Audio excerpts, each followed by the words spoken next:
The question is that the bill be now read a second time. I call the member for Tangi. Thank you, Deputy Speaker, and I'm very pleased to follow the member for Swan in supporting this bill. I rise to speak on this bill not only on the specifics in so much as the general. That is, the general thrust and meaning of this bill and what it hopes to address. The increased diversity in the Australian aviation industry requires continuous improvement in the aviation safety regulatory regime. While Australia has an enviable flight record in aviation safety built on a strong regulatory system, any regulator must keep pace with the industry that it represents and regulates. Australia's aviation safety governance structures and processes have continued to evolve since the initial establishment of CASA with the Civil Aviation Act in 1988, covering the operations of the Civil Aviation Safety Authority, Australia's aviation safety regulator. CASA was established in July 1995 under an updated Civil Aviation Act 1988 as the Independent Aviation Safety Regulator, a Commonwealth statutory authority with responsibility for the safety regulation of civil air operations in Australia and Australian aircraft operating outside Australian territory. At the very heart of this bill is safety. How does a governing body catch up with an industry that is moving so quickly? This bill adds 2 members to the CASA board, taking the total from 5 members to 7. This includes the Director of Aviation Safety as an ex officio member. The 2 additional members, importantly, will have operational and/or technical aviation experience. The provisions of the bill will provide for the CASA board to be comprised of 6 members appointed by the Minister, plus the Director of Aviation Safety as an ex officio member. In other words, 7 in total. An expanded board with experience and background in aviation would be better equipped to implement CASA's new strategic direction to be established by the government after considering the outcomes of the External Aviation Safety Regulation Review due to be completed in May. There are no other issues related to bringing CASA up to world's best standard. There are other issues. It is the hope of all government members that the proposed changes in this bill will achieve that standard. It is the hallmark of a good government, and especially of this government, that common sense be at the centre, the heart of legislation. So yes, the size of the board is to increase, but this is to address the backlog of issues building due to the changing nature of aviation and the increasing complexity surrounding that industry. There are too many new issues to detail. Suffice to say that the world is a very different place to what it was in 1995. The common sense aspect of this legislation is item 2 of the bill. In brief, item 2 states, item 2 increases the number of written requests that the chair must receive from board members before the chair is required to call an ad hoc board meeting. With the increased size of the board, this amendment keeps in place the requirement that the chair must call an ad hoc board meeting if he or she receives written requests from at least 50% of the remaining board members, including the director. So this cuts down on the number of 2-person board meetings, cuts down on expenses claims for meetings that have no value. It is more democratic and more efficient. Responsible government is responsive. And this legislation, while in process for considerable time, looks timely in light of revelations arising from an inquiry in the other place into CASA standards. During this inquiry into Qantas, an engineering union official accused CASA of failing to properly supervise maintenance and of favouring the national airline. A Senate committee was told that the engines of a Qantas jet weren't properly attached after it was serviced in Hong Kong, and CASA was accused of handling the incident inappropriately. There is no reason why CASA should not be a world leader, nor is there any reason why Australia should not set industry standard rather than follow industry leaders. To be specific, let me expand on the specific example of the use of electronics during takeoff and landing. In the United States, it is possible to use electronic devices at all stages during flight, including takeoff and landing. This is not the case in Australia, and while not a big issue in and of itself, it is indicative of a governing authority that is behind the curve. So this legislation is timely. CASA is a slow body, and governing processes even slower. It is my ardent hope that this necessary increase in bureaucracy results in the speeding up of the process. Hopefully more hands will make light work of the increased demands on CASA. At this juncture, I'd like to talk about how CASA impacts constituents in my electorate of Tangney.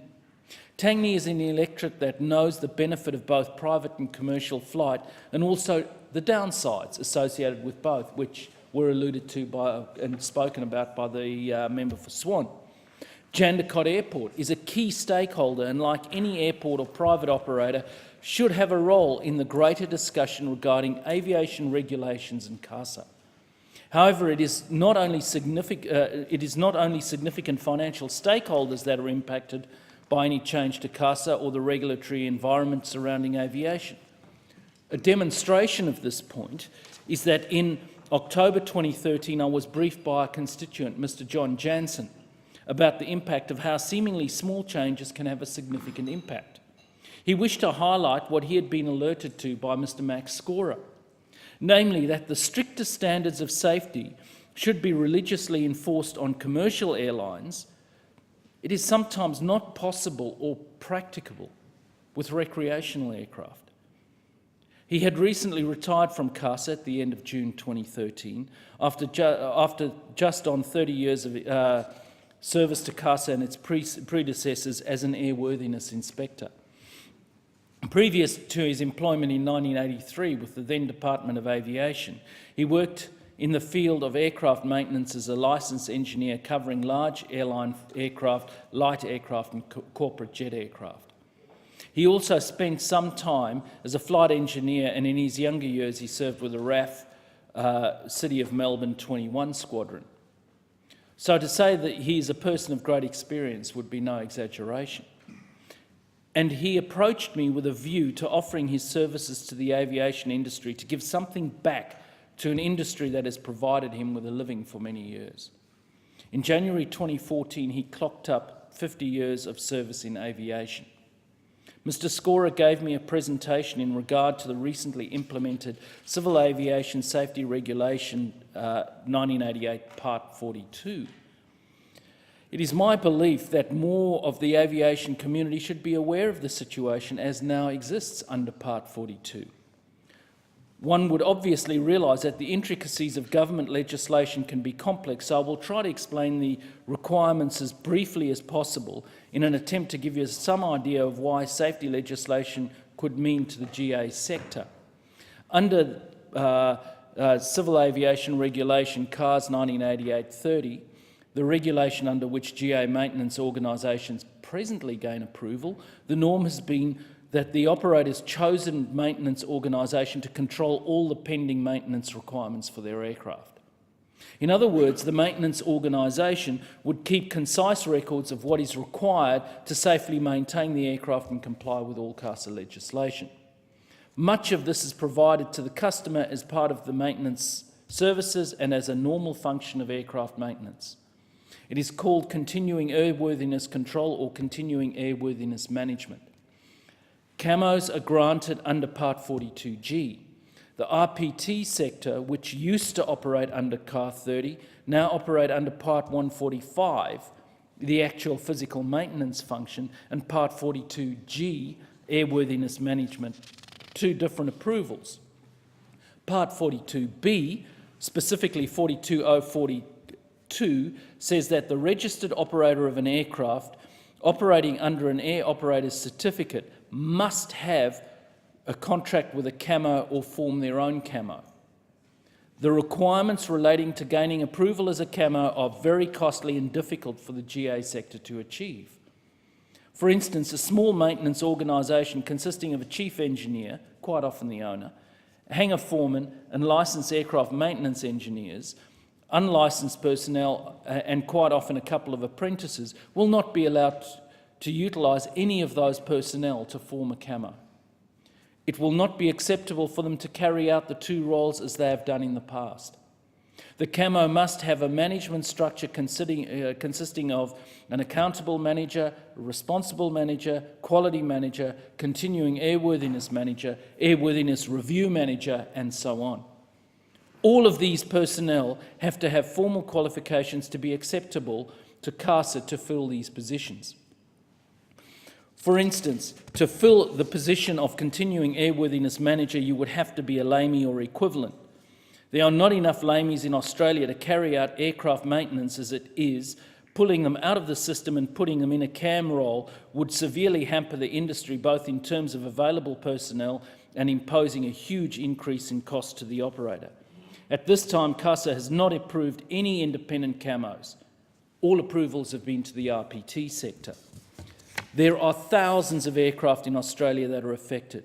There are many private aircraft owners who make their own aircraft available to operators under leasing arrangements. This helps in two ways. It lessens the cost of ownership where maintenance costs are concerned, and it makes the aircraft available to operators who would otherwise not be able to finance the purchase of the aircraft. If any such aircraft are operating under an AOC, then the owner will have to contract the services of camo to gain an ARC. No ARC, no flying. The maintenance organisations will not be able to issue a certificate to release the service following the maintenance unless the aircraft has an ARC. These requirements will have far-reaching implications where the GA sector is concerned. The Flying Doctor Service, for instance, will have to comply with camo and ARC requirements. At the moment, the operation of the SO helicopters in Victoria, ferrying workers out to oil rigs, is a private operation. This operation, by the way, rivals the airlines in terms of departure and arrival frequencies. Via the new operational regs, this operation will be under an AOC. The Royal Flying Doctor Service is funded largely by donations. The requirement to either contract a camo or gain their own 42G approval will entail the use of some of those vital funds. The adoption of the EASA European legislation, which is what the new legislation is based on, is all very fine for airline-type operators such as Qantas or Virgin. However, expecting an organisation operating a couple of piston-powered Robinson R-44 helicopters carrying 3 passengers to a remote site to view cave paintings and expecting them to provide the same infrastructure as Qantas does for their Boeing 747s is a bit ludicrous. As Mr. Scorer pointed out, that needs to be back at the heart of lawmaking. I believe this bill is a fine example of sense. Items 2 and 3 of the bill exemplify this common sense approach. That is, with item 3 increasing the quorum limits, there is an added incentive to get more board members to attend, thus ensuring better delivery and decision-making. The Civil Aviation Amendment CASA Board Bill demonstrates this government's ongoing commitment to aviation safety. The coalition government are taking decisive action now to strengthen the nation's safety regulator and its oversight of the aviation industry. In the final analysis, it demonstrates the government's clear commitment to deliver hope, reward and opportunity to all Australians.